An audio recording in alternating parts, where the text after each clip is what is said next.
निश्चय। सुधा और अनिल ने एक साथ डॉक्टरी की पढ़ाई की थी। दोनों की यही इच्छा थी कि वे अमेरिका जाकर अपना काम शुरू करें और साथ साथ पढ़ाई भी जारी रखें। दोनों के परस्पर विवाह पर भी माता पिता की ओर से कोई रुकावट नहीं हुई थी।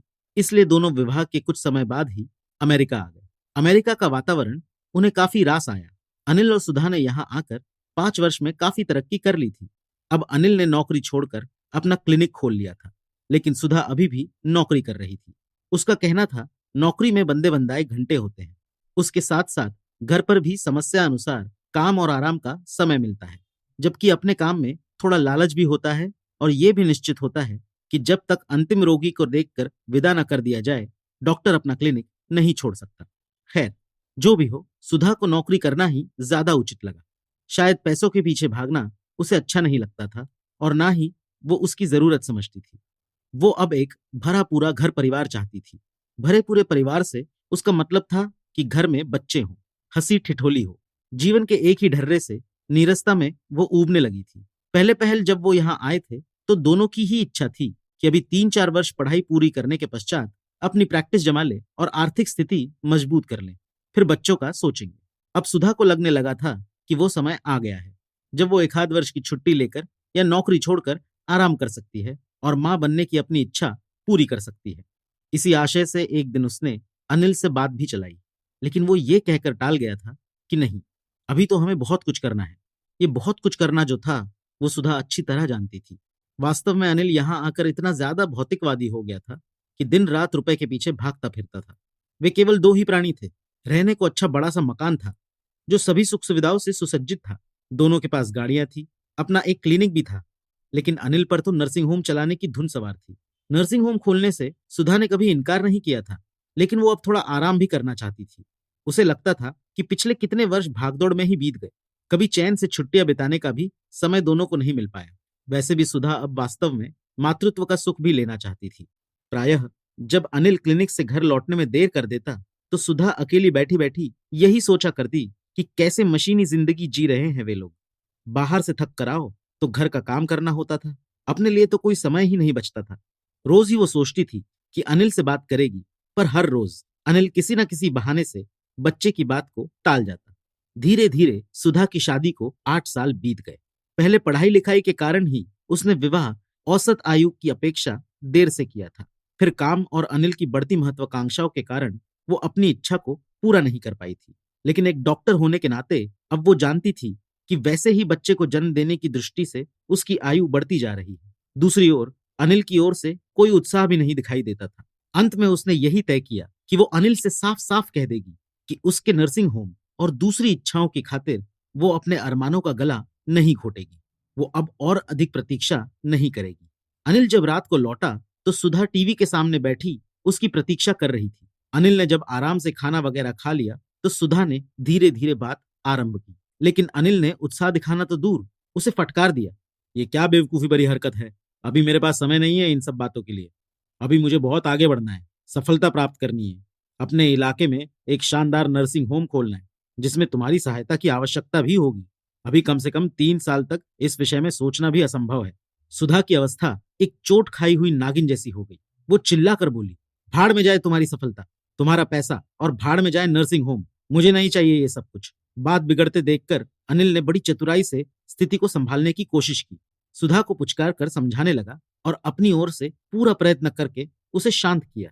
इस झगड़े के लगभग 4 महीने पश्चात एक दिन सुधा को लगा कि वो गर्भवती है। इस बात से वो बहुत प्रसन्न थी। डॉक्टर से जांच करवाने के पश्चात ही वो अनिल को यह समाचार देना चाहती थी। वो एक दोपहर अपने ही अस्पताल के डॉक्टर के पास जांच करवाने गई। जांच रिपोर्ट ने यही बताया कि अब वो मां बनने वाली है। शाम को जब सुधा घर आई तो वो अपने को रोक नहीं पा रही थी। उसने 2 बार रिसीवर उठाया कि अनिल को बताए, लेकिन फिर ये सोचकर रुक गई कि यदि वो फोन पर बता देगी तो अनिल के चेहरे पे आने वाली खुशी और आनंद के भावों को कैसे देख सकेगी। रात को जब अनिल घर आया तो सुधा ने उसे बड़े उत्साह से ये खुशखबरी सुनाई। अनिल तो सुनकर भौचक्का रह गया। वो गुस्से से बोला, तुम्हें ऐसा करने को किसने कहा था? मेरी सारी योजनाओं को तुमने मिट्टी में मिला दिया। कोई जरूरत नहीं अभी इसकी। कल जाकर गर्भपात करवा लो, मैं डॉक्टर से समय ले लूंगा। इतना सुनते ही सुधा चीख कर बोली, मैं इस बच्चे को जन्म दूंगी। मैंने कितनी प्रतीक्षा के बाद इसे पाया है। इतने चाव से इसकी प्रतीक्षा की और आज मैं इसकी हत्या कर दूं? ऐसा कभी नहीं हो सकता। अनिल बोला, तुम ये तो सोचो कि इससे मुझे कितनी मुश्किल होगी। कम से कम 1 साल तक तो तुम बंद ही जाओगी और मुझे तुम्हारे होते हुए दूसरे डॉक्टरों की नियुक्ति करनी पड़ेगी। तुम तो जानती ही हो कि यहाँ के डॉक्टरों को कितना ज्यादा वेतन देना पड़ता है। मैंने तुमसे कहा था कि हमें अभी किसी बच्चे की कोई आवश्यकता नहीं है। अभी हमारे पास फुर्सत ही कहाँ है इन सब मामलों के लिए। आवश्यकता तो मुझे है। मेरा मन करता है कि मैं भी माँ बनूं।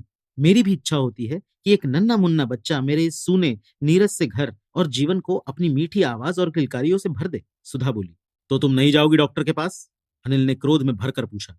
हरगिज नहीं। सुधा फिर चीखी। तो फिर कान खोलकर सुन लो। अगर तुम इस बच्चे को रखना चाहती हो तो मुझे खोना होगा।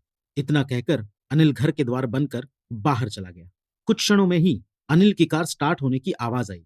सुधा टूटकर पलंग पर गिर पड़ी और फूट फूट कर रोने लगी। सोचने लगी कि क्या करे क्या ना करे। उसे लगता कि दो नन्ही नन्ही बाहें उसकी ओर बढ़ रही हैं। उसे लगा कोई नन्हा शिशु उसकी गोद में आने को मचल रहा है। न जाने कब सुधा रोते रोते कल्पना के जाल बुनती बुनती सो गई। सवेरा हुआ तो वो उठी, रोज की भांति तैयार हुई और अपने अस्पताल की ओर चल पड़ी। दिन भर सोचती रही कि शायद अनिल का फोन आएगा या वो स्वयं आकर उसे मना लेगा, लेकिन कोई फोन नहीं आया। सुधा भारी मन से घर लौटी। देर तक टीवी देखने के बहाने अनिल का इंतजार करती रही, लेकिन अनिल घर ही नहीं आया। अगले दिन सवेरे अनिल आया और कुछ जरूरी सामान उठाकर बोला, अगर तुमने अपना फैसला नहीं बदला तो मेरी भी एक बात सुन लो। मैं भी इस घर में कभी कदम नहीं रखूंगा। मैंने वहीं एक फ्लैट ले लिया है और वहीं रहकर अपना क्लिनिक संभालूंगा। बाद में नर्सिंग होम का काम भी मैं खुद ही संभाल लूंगा। तुम्हारा और मेरा अब कोई संबंध नहीं है। अनिल के जाते ही सुधा का निश्चय और भी पक्का हो गया। धीरे धीरे मन को समझा बुझाकर उसने भी कामकाज में स्वयं को व्यस्त कर लिया। अगर कभी अनिल का ख्याल आया भी तो उसने अपने आप को किसी न किसी बहाने से बहलाने की ही कोशिश की और स्वयं को किसी भी क्षण दुर्बल नहीं होने दिया। कभी कभार दोनों की मुलाकात हो भी जाती तो दोनों चुपचाप एक दूसरे से किनारा कर लेते। समय गुजरता गया। सुधा ने एक सुंदर स्वस्थ बेटे को जन्म दिया। वो शिशु को पाकर बहुत प्रसन्न थी। अनिल के पास भी उसने सूचना भिजवाई, लेकिन वो अपनी संतान को देखने भी नहीं आया। अनिल अब दिन ब दिन अधिक व्यस्त होता जा रहा था। उसके नर्सिंग होम की ख्याति फैल रही थी। एक दिन अचानक अनिल को अपने नर्सिंग होम से फोन आया। उसे जल्दी ही बुलाया गया था। एक महिला का गंभीर ऑपरेशन होना था। महिला दिल की मरीज थी और डॉक्टरों ने उसे कहा था कि यदि वो बच्चा पैदा करने का साहस करेगी तो उसकी जान को खतरा है। वही महिला आज डॉक्टर अनिल के पास गर्भावस्था में आ पहुंची थी। उसके बचने की संभावना बिल्कुल नहीं थी। ऑपरेशन तो करना ही था, सो किया गया, लेकिन अनिल बच्चे को ना बचा सका। बड़ा ही दुखद दृश्य था। उस महिला का पति फूट फूट कर बच्चों की तरह रो रहा था। थोड़ी देर तक जी भर के रो लेने के पश्चात जब उसका आवेग थोड़ा सा कम हुआ तो अनिल ने एक ही प्रश्न पूछा, यदि तुम्हारी पत्नी गंभीर हालत में थी तो तुमने उसे डॉक्टर के मना करने पर भी ऐसा करने से रोका क्यों नहीं? उस व्यक्ति ने भीगी आंखों से उत्तर दिया, मेरी पत्नी जानती थी कि मुझे बच्चों से बहुत लगाव है। मैं आसपास के बच्चों को ही प्यार करके अपना जी बहला लेता था।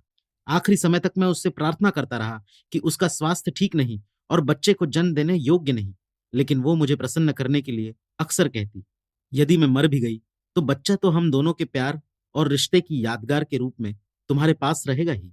मुझे इसी से बेहद खुशी मिलेगी। अंत में जिस बात के लिए उसने इतना बड़ा बलिदान दिया वो भी पूरी ना हुई। न वो रही न बच्चा। मैं उसे मना करता रहा, लेकिन उसने मेरी एक ना सुनी और वो व्यक्ति फिर रोने लगा। अनिल भारी मन से घर गया। सहसा उसे अपनी सुधा की बहुत याद आने लगी। उसने साहस बटोरकर घर के बाहर खड़ी गाड़ी स्टार्ट की और सुधा के घर के सामने जा पहुंचा। अनिल ने दरवाजे पर लगी घंटी बजाई। थोड़ी देर में दरवाजा खुला। सुधा अवाक अनिल को देखती रह गई। कुछ क्षणों तक दोनों उसी अवस्था में खड़े रहे। फिर धीरे से अनिल ने कहा, माफी यहीं से मांग लूं या अंदर आने की मुझे अनुमति है? थोड़ी देर के लिए सुधा कुछ सोचती रही। फिर दरवाजा छोड़कर उसने अनिल के अंदर आने के लिए रास्ता बना दिया।